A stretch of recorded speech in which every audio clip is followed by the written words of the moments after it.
하나님의 말씀을 보도록 합니다. 하나님의 말씀은 에베소서 4장 17절에서 24절의 말씀입니다. 신약 성경 314쪽,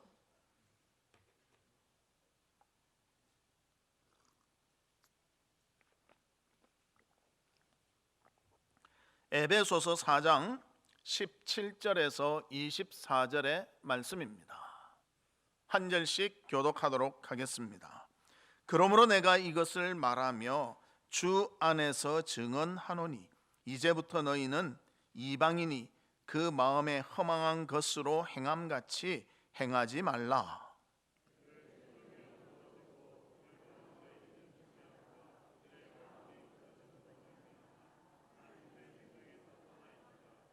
그들이 감각 없는 자가 되어 자신을 방탕에 방임하여 모든 더러운 것을 욕심으로 행하되 진리가 예수 안에 있는 것 같이 너희가 참으로 그에게서 듣고 또한 그 안에서 가르침을 받았을진데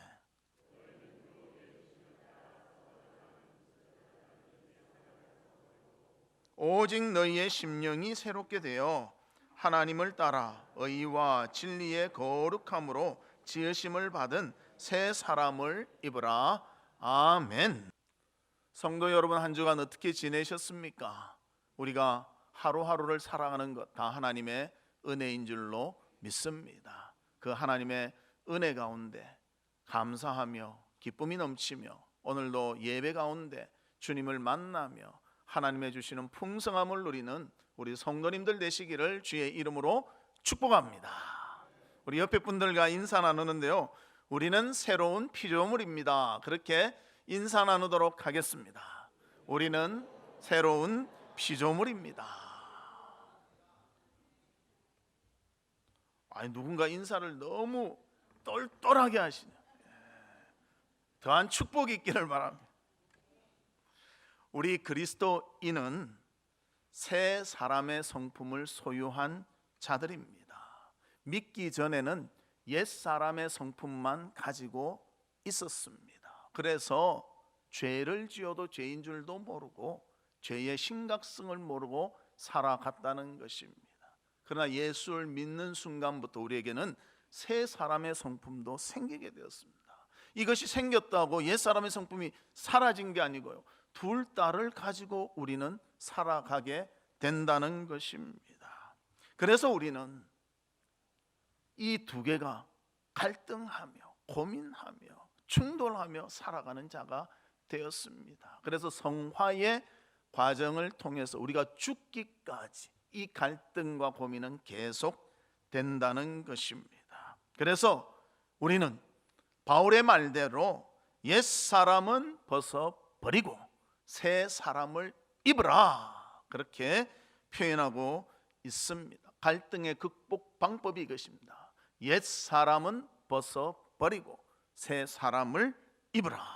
그래서 우리는 새 사람이 된 그리스도인이라는 것입니다. 그래서 우리의 삶 속에서 진정 새 사람의 성품이 강하게 역사하여 옛 사람의 성품은 죽고 새 사람의 성품을 입어 하나님께 큰 영광 돌리며 예수 그리스도를 닮아가는 믿음의 삶을 살아가는 우리 성도들 되시기를 주님의 이름으로 축복합니다.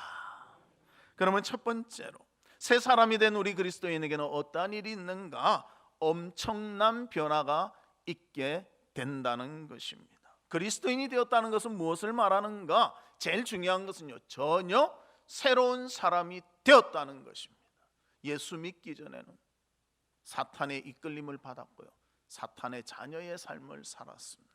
그러나 예수 믿은 후에는 하나님의 자녀가 되었습니다. 옛 사람의 성품도 가지고 있고요, 새 사람의 성품도 있지만요, 우리에 대해서는 새로운 피조물이다 분명히 말씀하고 있습니다. 또 우리를 그렇게 말씀하기 때문에 우리의 정체성이 무언가 하면요, 하나님의 뜻을 따라 사는 사람이 되어져야 한다는 것입니다. 사도 바울은 에베소 교인들에게 하나님이 우리를 교회로 부르시고 우리에게 놀라운 일들을 행하셨는데 우리가 그렇기 때문에 이제는 어떻게 돼야 되는가? 저 밖에 있는 이방인들과 같이 생각하고 행하는 그런 삶을 살아서는 안 된다. 그것을 분명히 밝히고 있습니다. 그래서 사도 바울이 우리를 향해서 예수 믿는 자로서의 변화된 사람의 가장 핵심적인 것이 무엇인가? 대표적인 구절을 통해서 말해주고 있습니다. 고린도서 5장 17절입니다. 우리 같이 한번 읽어볼까요? 시작. 그런즉 누구든지 그리스도 안에 있으면 새로운 피조물이라. 이전 것은 지나갔으니 보라 새 것이 되었도다. 우리는 새 것입니다. 헛 것이 아닙니다. 예수 그리스도로 인하여 새로운 피조물이 되었다는 것입니다. 그래서 이 말은 다른 말로 한다면 물과 성령으로 거듭나야 하나님의 나라를 볼 수 있다는 그 말씀과 같이 물과 성령으로 거듭난 우리임을 말해주고 있습니다. 그래서 우리 많이 들었지 않았습니까? 중생, born again, 새로 태어남, 새로운 존재라는 것입니다. 옛것이 변해서 이것이 아니고요, 새로운 존재, 새 사람을 입었다는 것을 분명히 말씀해주고 있습니다. 그래서 이 새 사람의 모습을 갈라디아 2장에서는 어떻게 표현하고 있는가? 옛사람, 내가 그리스도와 함께 십자가에 못 박아 죽었다, 그렇게 표현하고요. 새 사람에 대해서는 이제 내가 산 것이 아니요 내 안에 그리스도께서 사시는 것이다, 그렇게 표현합니다. 놀랍지 않습니까? 전에는 내 마음대로 살고 세상 쫓아서 살고 내 끌리는 대로 살았다면 이제는 예수 그리스도가 주님이 되셔서 주님이 내 안에 사시는 사람이 되었다는 것입니다. 우리는 그것을 항상 기억하며 하나님 앞에 믿음의 걸음을 걸어가야 하는 것입니다. 옛날 것은 없어지고 이제 새 것이 되었다는 것입니다. 그런데 문제는 뭐냐? 옛 사람의 성품이 계속 가지고 있으니까요.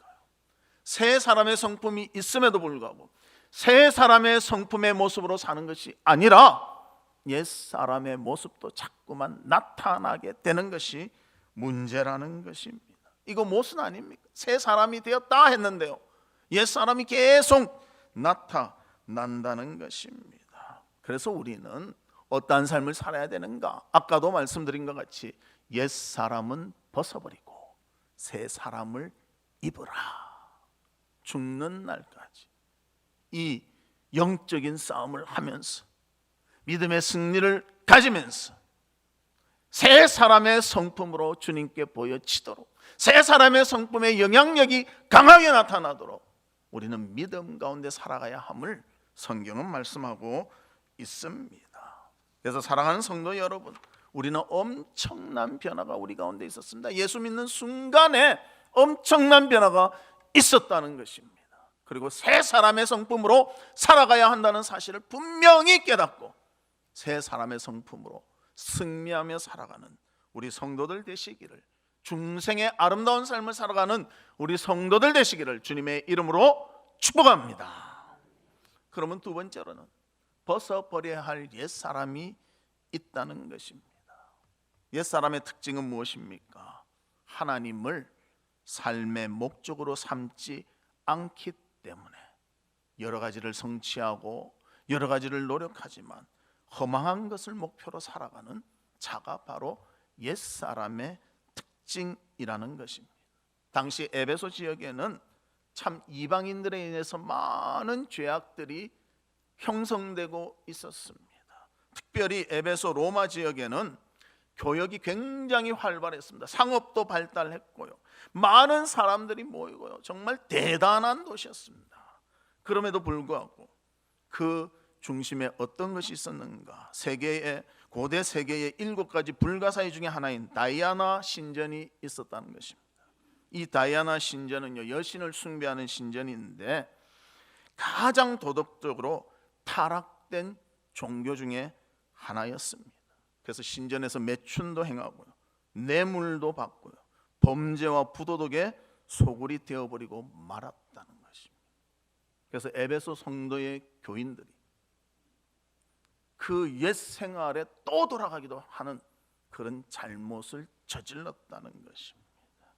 그래서 그들은 그런 이방인과 같은 행함과 생각이 있으니까요, 어둠에 속해 있었고 하나님과 함께 할 수 없는, 하나님의 생명이 보이지 않는 그런 삶을 살 수밖에 없었다는 것입니다. 그래서 본문 17절에 이렇게 말합니다. 이제부터 너희는 이방인이 그 마음에 허망한 것으로 행함같이 행하지 말라. 명령으로 말합니다. 이방인들과 같이, 전에 살았던 그 삶과 같이 육신을 위해서 살지 말고 쾌락을 위해서 살지 마라, 분명히 말씀하고 있다는 것입니다. 이 말씀은 우리에게도 해당됩니다. 옛 생활과 같이 세상을 위해서 살고 나를 위해서 사는 그 쾌락과 오락의 삶을 그치라, 벗어버리라 말씀하고 있다는 것입니다. 그래서 18절에 이렇게 말합니다. 총명이 어두워지고 그들 가운데 있는 무지함과 그들의 마음이 굳어짐으로 말미암아 하나님의 생명에서 떠나 있도다. 주님을 만났는데 생명의 삶을 사는 것이 아니라 생명과는 아예 상관없이 동떨어진 삶을 살고 있다, 그렇게 말씀하고 있습니다. 그러다 보니 그들의 목표는요, 자기 자신을 위한 목표, 세상을 위한 목표, 돈을 위하여 살고 명예를 위하여 살고 쾌락을 위하여 사는, 그것이 삶의 목표가 될 수밖에 없었다 것입니다. 혹 남을 위해서 살더라고요. 그 남을 통해서 자기가 이익을 보는 것을 원하며 살았다는 것입니다. 한마디로 다시 말하자면 자신이 보기에는 정당하지만 하나님 보기에는 바르지 못한 삶을 살아가는 자들이 바로 이방인의 삶과 같이 그러한 삶을 살았다는 것을 말씀해주고 있습니다. 아무리 좋은 목표를 세워도 그 목표가 하나님 영광을 위한 목표가 아니라면요, 나를 위한 목표, 세상을 위한 목표라면 성취에도 크게 유익함이 없다는 것입니다.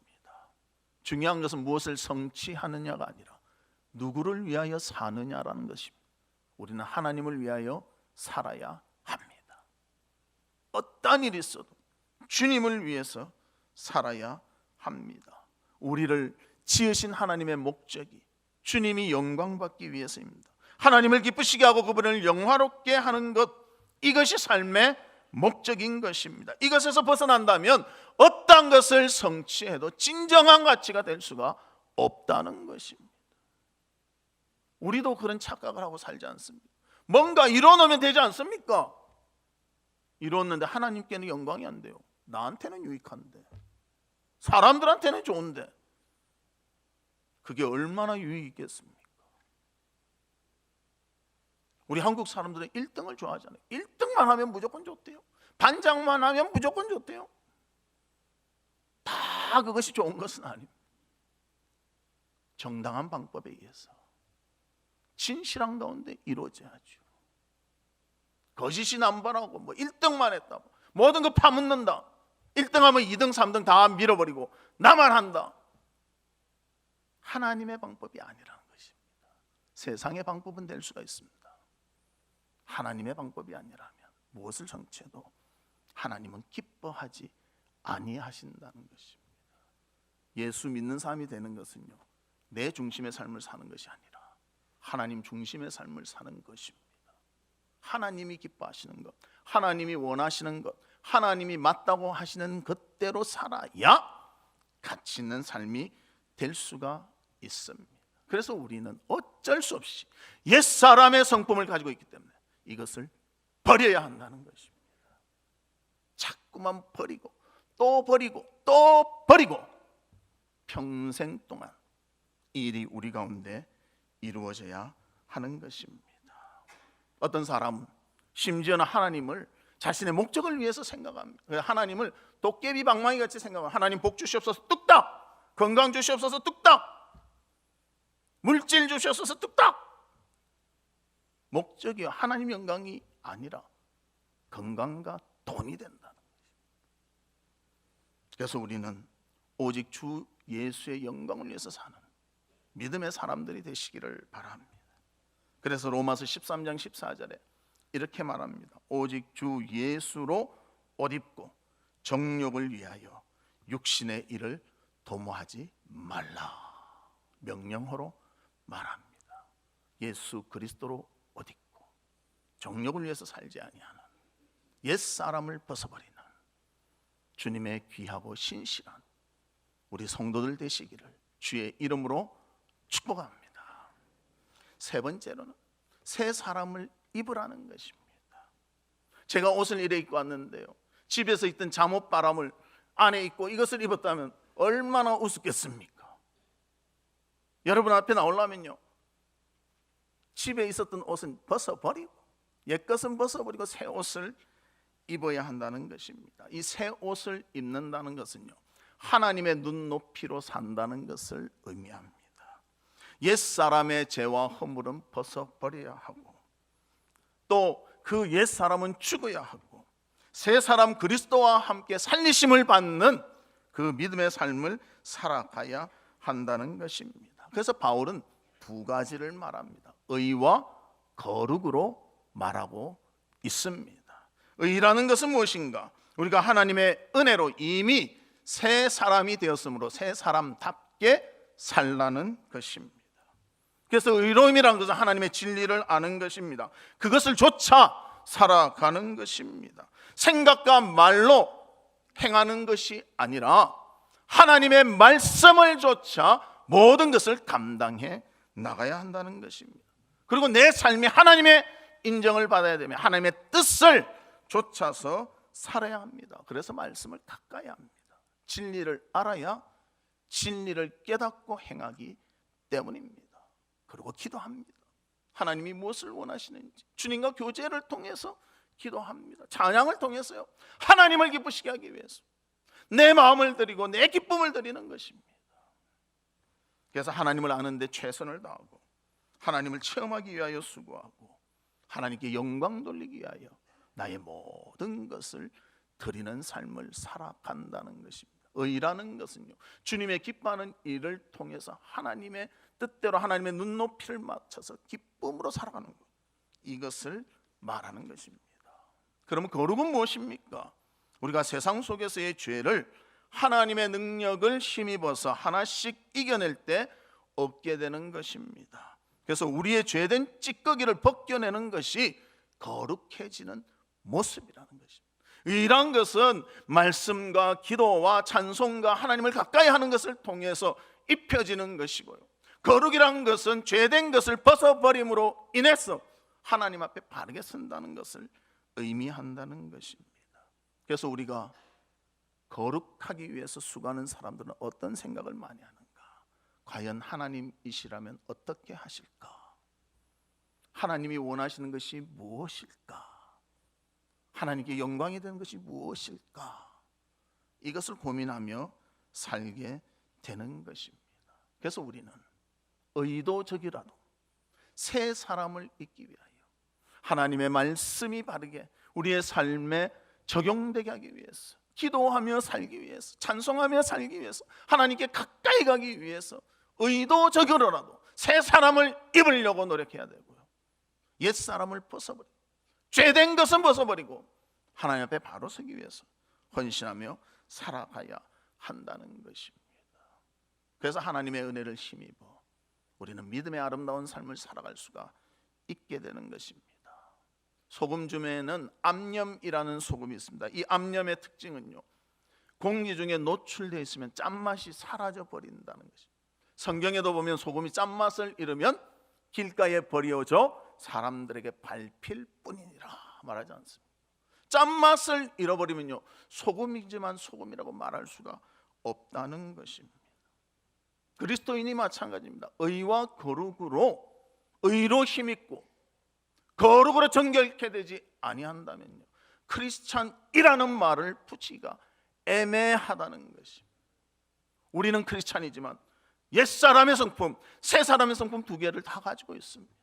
새사람의 성품이 강하게 우리의 삶에 나타나도록 우리가 이것을 의지하며 살 수 있도록 옛사람의 성품은 벗어버리고 새사람의 성품으로 힘입어서 승리의 삶을 살아가야 하는 것입니다.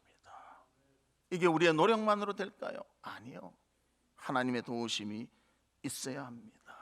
그래서 하나님의 은혜를 강구해야 되고요, 하나님을 바라봐야 되고 심령에 깨달을 때 변화를 일으키기 위해서 노력하며 수고해야 된다는 것입니다. 그럴 때 주님의 진리를 깨닫게 되고 주님의 뜻을 알게 되고 주님과 함께하며 주님과 교제하며 기뻐하며 죄의 세력도 물리쳐내는 우리의 힘과 능력이 나타나게 되는 것입니다.